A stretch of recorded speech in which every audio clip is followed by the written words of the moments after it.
Assalamualaikum warahmatullahi wabarakatuh. Waalaikumsalam warahmatullahi wabarakatuh. Selamat siang dan salam sejahtera untuk kita semuanya. Dari Wakanda turun ke bumi. Cakep. Doa dan segelas pop mie buat semangat kembali berkobar. Artinya Selamat bergabung kawanan pajak Kakanda Dinda di sini dalam acara Ngopi Banjar. ngobrol pajak terkini bersama Bayu dan Pajak. Oke. Ya, baik. Kawan pajak, ya penipuan yang mengatasnamakan Direktorat Jenderal Pajak dan Pegawai Pajak semakin sering ya di era digital ini.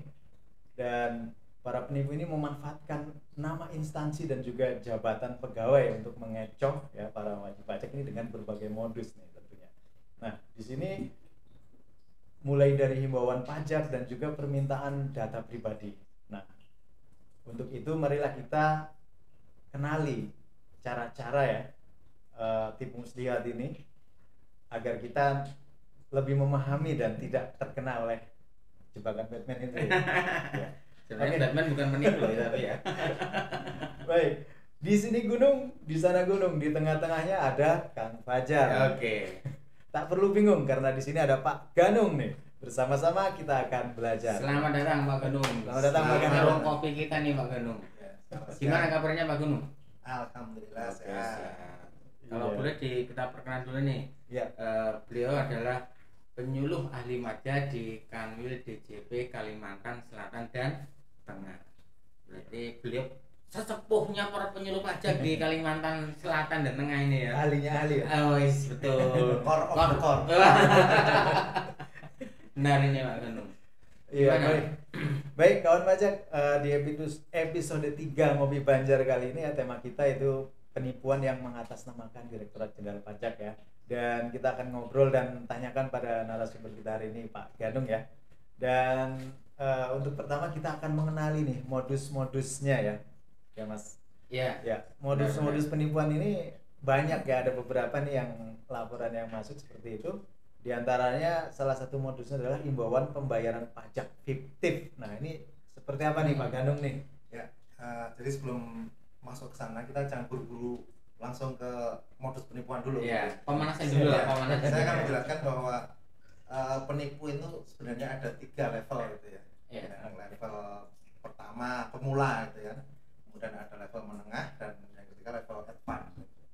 Kalau level pertama Iya. atau pemula itu ya contohnya kayak mama minta pulsa. Oh, padahal itu banyak sekali ya. Ya. Berarti memang di para penipu itu ada regenerasi kali ya. Ada yang masih pemulanya banyak. Mereka juga belajar mengikuti teknologi gitu. Oh gitu guys ya. Kemudian naik ke level yang berikutnya, level Iya. menengah itu mereka sudah mulai menggunakan aplikasi, mengirim link, klik aplikasi apa masuk ke web yang seolah-olah asli dan sebagainya. Iya. Itu phishing dan sebagainya. Itu adalah Iya. kelas menengah. Nah, yang level advance ini yang sangat berbahaya itu sudah menggunakan teknologi AI. Oke. Ini bahkan penipu itu berani kalau disuruh video call itu Berani, berani ya? dan memang benar-benar menyerupai petugas pajak. Backgroundnya pun sudah juga menyiapkan skenario gitu tanpa mungkin Pak. iya. Ya, betul. Karena mereka menggunakan teknologi AI gitu ya. Iya. Dan ini sudah mulai ini ya, sudah mulai Marak gitu ya. ada ya. Jadi memang kewaspadaan kita memang harus terus meningkat. Iya. Oke. Terus menjawab pertanyaan pertama dari Mas Mas Bayu, Bayu tadi ya, modus ini Iya, ya untuk imbauan membayar pajak fiktif ya. gitu Iya. Biasanya skemanya seperti apa Jadi, gitu? Biasanya pelaku itu menghubungi via WA, email, Menghubungi via WA. ya, atau kadang telepon gitu kan. Kemudian dia menyebutkan identitas wajib pajak dulu biasanya. Nama ini NPWP sekian gitu kan. Apakah benar? Nah, nanti kalau ada respon, dia mulai mengirim nih, Bapak memiliki utang pajak, Utang apa pajak. yang harus dibayar begitu kan. Nah, tapi kemudian dia memberikan rekening, nomor rekening gitu kan. Oh, gitu ya. Jadi dengan modus wajib pajak ini memiliki tunggakan pajak Ya, seperti itu disuruh ya. melakukan pembayaran. Ya. Dan melakukan pembayaran. Nah, Biasanya suruh bayarnya melalui ini ya, virtual account gitu ya. virtual Iya. account. Iya. sehingga mungkin dari situ wajib pajak bisa ini saya punya tunggakan, takut sehingga dia akhirnya melakukan pembayaran padahal ternyata ditransfer ke rekeningnya pribadi tadi ya. Kadang-kadang bukan nomor rekening tapi QR gitu kan. Oh gitu, Iya, sehingga samar gitu loh ya, Iya. bahwa ini nggak ke rekening negara, nggak ke rekeningnya Pak Presiden, tapi ke rekeningnya penipu tadi berarti ya. Tapi penipuan yang seperti itu sebenarnya itu masih masuk di level 1 tadi, level yang Gitu. mudah diketahui sebenarnya. Kalau kita sedikit waspada aja, ya kita bisa menandai bahwa ini adalah penipuan. Ini tadi kan disampaikan oleh Pak Ganung ada yang level pemula ini, seperti mama minta pulsa dan seterusnya, mungkin seperti itu dasarnya. Ini juga yang tadi misalnya dia ngasih informasi tunggakan terus kemudian menagih, bayar, kalau enggak kita sita rumahmu itu dan seterusnya, sehingga wajib pajak mungkin takut sehingga transfer ke rekening. Nah itu Mas Fajar. Jadi biasanya dia itu berusaha membuat wajib pajak takut dengan menggertak, memberikan ancaman akan dipidana. Tapi ini bukan pengalaman pribadi saya loh Pak ya. Gitu berarti gitu ya. Gitu. Sama yang selanjutnya tadi kan disampaikan Pak Gon itu level pemula. Kemudian yang kedua itu melalui phishing. Yang melalui phishing tadi seperti apa sih Pak? Ya, kalau melalui phishing biasanya ya sama awalnya itu dia akan menyebutkan identitas wajib pajak dulu, ya, sekian, usahanya apa, tinggal di mana, itu kan. Minimal dia ada data, kemudian data gitu ya. ada perbedaan data, gitu, supaya wajib pajak melakukan pembetulan perbaikan data, pemutakhiran data melalui link ini. Nah, itu. Kalau sudah melalui link ini, diklik nanti seolah-olah masuknya ke web yang seperti asli gitu ya, seperti web DJP. Atau kalau enggak dia suruh klik aplikasi. Berarti dia penipu ini sudah sedikit menggunakan teknologi ya, berarti Pak Gung ya. Kalau awalnya hanya modal pulsa sama kuota atau di warung wifi gratis, nakutin aja. Nakutin dapat duit. Kalau yang ini dia menggunakan aplikasi. Kalau sudah pakai aplikasi atau apa berarti dia penipunya sedikit mikir lah. Sedikit ada upgrade teknologi ya penipunya ini, sehingga kalau orang awam kalau disodori alamat web ini dan seterusnya bisa jadi terkecoh tadi ya kan. Dari kejadian banyak sekali yang sudah terkena korban penipuan ini, korbannya bisa puluhan bahkan ratusan juta gitu. Ketika sudah masuk aplikasi, masukkan data rekening dan sebagainya, dikuras gitu ya, sehingga dia mengambil data-datanya dari kawan pajak. Iya, jadi karena memang phishing ini seringkali kayak tautan yang menyerupai situs resminya seperti itu. Iya, padahal itu mungkin ke aplikasi itu menyedot atau apa itu namanya? Yang ngambil ngambil data pribadi dari kawan pajak, termasuk nomor rekening bank, passwordnya dan sebagainya. Nanti ya kalau sudah password dan rekening banknya sudah keambil ya habis rekeningnya. Baik, jadi tadi modus yang kedua adalah phishing melalui email ataupun WhatsApp seperti itu ya. Iya. Kalau saya tahunya lipsing. Oke. Baik. Nih untuk Pak Ganung nih Pak, untuk nih modus yang ketiga nih yang sering lapor nih petugas pajak atau pejabat pajak palsu nih. Nah ini modusnya seperti apa nih? Dia ngaku-ngaku atau bagaimana gitu Pak? Jadi memang ada juga mereka selalu mengembangkan ini ya, cara itu ya, selalu mengembangkan cara. Ada yang kemudian dia mengaku sebagai petugas pajak, kemudian minta pajak-pajak itu mengkonfirmasi datanya dan sebagainya. Baik itu melalui WA, setelah itu diikuti dengan telepon dan sebagainya. Itu juga sebenarnya cirinya bisa dilihat ketika terlihat sekali petugas dalam tanda kutip tadi ya, penipu tadi itu memaksa dan kemudian sedikit menteror ya. Gitu. Ya, kalau petugas pajak beneran kan nggak terlalu nafsu lah pokoknya ya. Itu malah kita dengan cara yang sopan gitu kan. Kalau petugas yang sebenarnya kalau dia mulai maksa, kemudian ada intimidasi mungkin ya. Itu tanda-tanda bahwa itu harus bayar sekarang. Mungkin ya. Ya harus apa-apa. dari sekarang gitu mungkin sehingga Iya, jadi memang jadi intinya ya nanti kita harus tahu dong petugasnya ya kalau gitu. Iya. Ya, dan biasanya untuk petugas pajak ini modusnya selain uang barangkali mungkin data, Data, ya. iya. Data ya. Data itu lebih berbahaya sebenarnya. Kalau sekedar suruh bayar, mungkin wajib pajak akan ragu ketika suruh bayarnya gede, itu mungkin akan berpikir berbeda dan dia akan konfirmasi gitu kan. Tapi kalau data kan kelihatannya data aja itu kan, ya, dikasih aja, kita isi apa di link tadi, kita isi datanya. Tapi itu berbahaya sekali karena tidak hanya sekedar membayar paket, tapi seluruh saldo di rekening bisa dikuras gitu ya. Iya. Melanjutkan lagi Pak Ganung, kalau tadi yang sudah diceritakan oleh Pak Ganung kan orang-orang kan ditakut-takuti dengan tunggakan, tagihan dan seterusnya. Nah, malah yang penipu yang agak pintar lagi ini Pak Ganung, mereka mengiming-iming ini, Pak kamu ada kelebihan bayaran itu. Jadi kan para wajib pajak ini seolah-olah, wah saya ternyata ada yang lebih. Iya. Nah, gitu. Kalau biasanya penipu itu pengen ngambil uang ke kita, nah ini ada modus lagi nih, Pak. menawarkan gitu ya. Betul, dia nawarin duit ke Iya. kita nih. Kita terima Itu kan nggak ini Pak Ganung berarti? Kira-kira. Itu kan cuman ini aja supaya korban itu Iya. tertarik, kemudian mau mengikuti perintahnya gitu. Oh, gitu ya. Mengikuti kalau mau diambil kelebihannya tolong isi di aplikasi ini dan diklik. Nah itu Oh gitu. ini Jadi aja apa cara-caranya dibuat mereka membuat semenarik mungkin bagi calon korbannya. ya, Oh. kalau biasanya kan kalau kita ada tunggakan, waduh kita takut nih. Kita mungkin ditipu melalui Iya. ketakutan kita. Kalau ini kita ditipu dengan diiming-imingi duit. Kan biasanya kalau kita tertarik kan, saya mau dikasih uang, Iya. kok masa saya mau ditipu gitu kan? Apalagi kalau ini sasarannya adalah mereka ini udah tahu misalnya pegawai gitu mungkin Mas Fajar ya. Maksudnya ini ada kelebihan nih, pemotongannya kegedean gitu. Oh gitu ya. Bisa jadi seperti itu.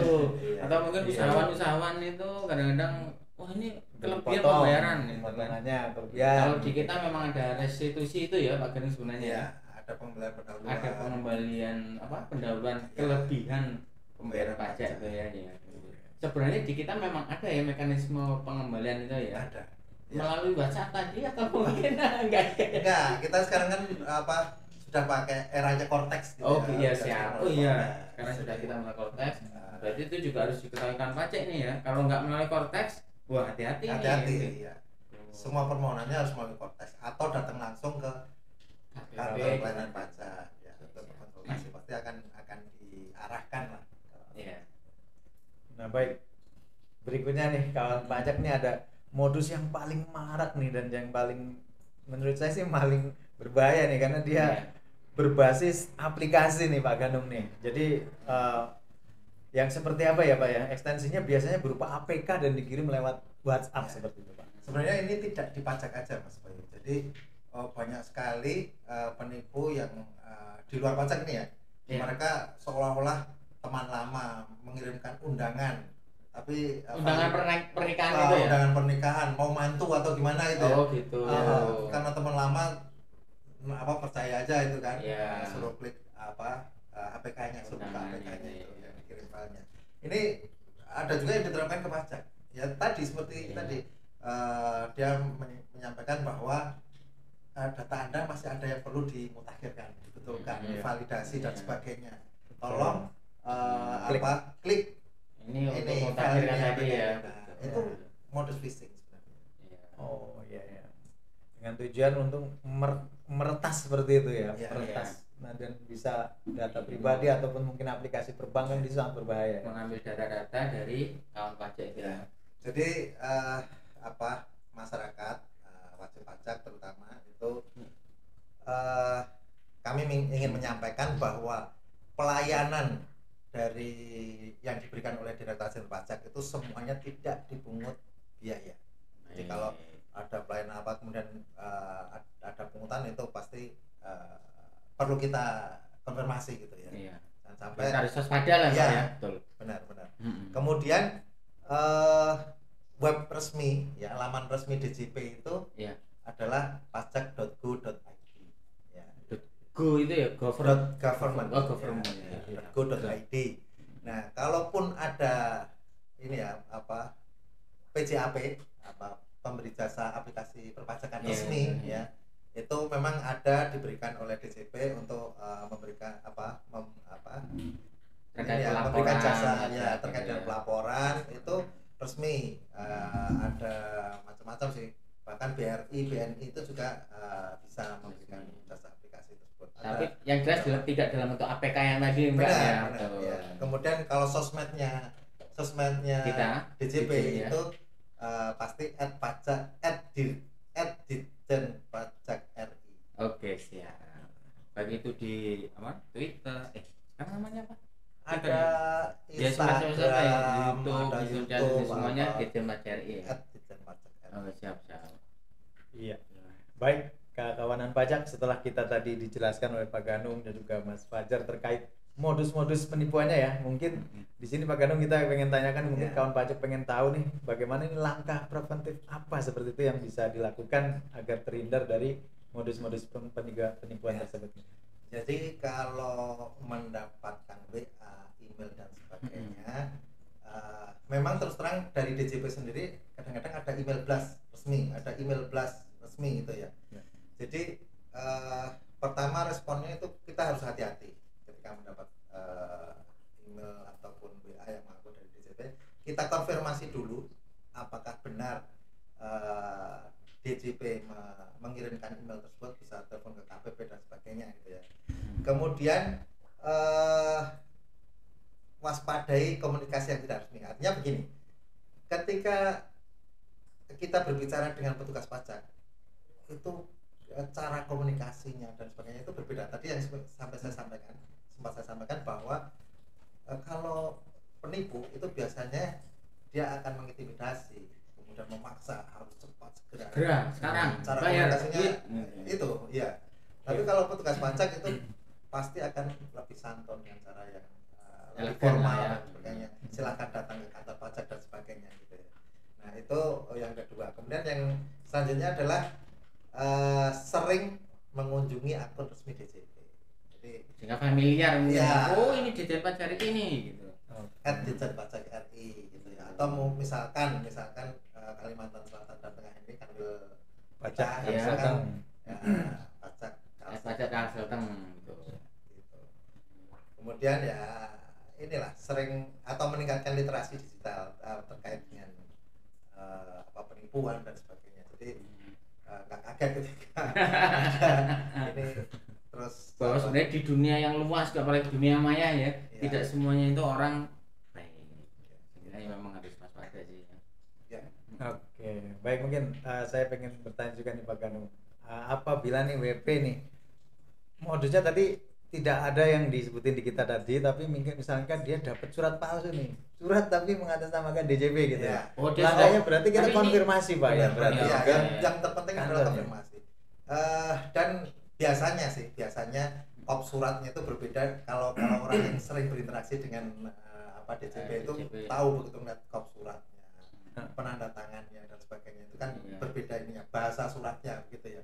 Tapi ya intinya kalau apalagi untuk orang awam kan, orang Iya, awam kan iya, dapat betul. surat kaget juga kan, wah ini Wah, dapat ini dari kantor pajak ini. kantor pajak.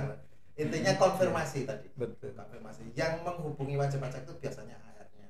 Dan kalau via surat ya datang aja ke kantor pajak. Minimal kantor pajak terdekat lah, kalau misalkan Iya. dia sedang berpergian dan sebagainya. Benar atau Ke tidak kantor ini? pajak terdekat menanyakan apa. Atau mungkin telepon ke 1.500 200 itu ya, ya, mungkin ya. bisa. Mungkin dari situ kan orang pajak bisa, oh, ini surat benar atau tidak. Ya, betul. Nah itu kadang-kadang juga nama pejabat yang tanda tangannya juga nggak update gitu. Penipu itu ya. Iya. Tapi kalau pejabatnya update malah kita wah, bisa ketipu juga. Ngeri juga ya. Ya memang kita benar-benar harus waspada ya. Iya. Baik, ada lagi yang ditambahkan? Ya. Saja. Mungkin dari Pak Ganung kira-kira Ya, yang penting ketika sekarang kan memang sudah marak gitu ya penipuan, dan penipunya juga mengupgrade dirinya. Ya kita pertama dari DJP, dari internal DJP juga banyak memberikan edukasi kepada masyarakat sebenarnya. Ya. Dari pihak masyarakat ya itu tadi, pertama berhati-hati, kedua harus konfirmasi ya. Harus Ya. konfirmasi. Baik, dicukupkan Pak Ganun? Sudah cukup? Ya, terima kasih Pak Gunung atas kehadiran Iya. Pak Gunung di Baik. warung kopi kita ini. Iya. Terima kasih pada Pak Ganung ya selaku narasumber atas pencerahan dan ilmunya Pak. Semoga informasi yang disampaikan bermanfaat bagi kita semua ya. Dan kami mohon maaf apabila terdapat kekeliruan dan kesalahan dalam penyampaiannya. Dari Cikini ke Bungorasi, Cakep. kami cukupkan sampai di sini dan terima kasih. Sampai jumpa pada Ngopi Banjar berikutnya. Dan Wassalamualaikum warahmatullahi wabarakatuh.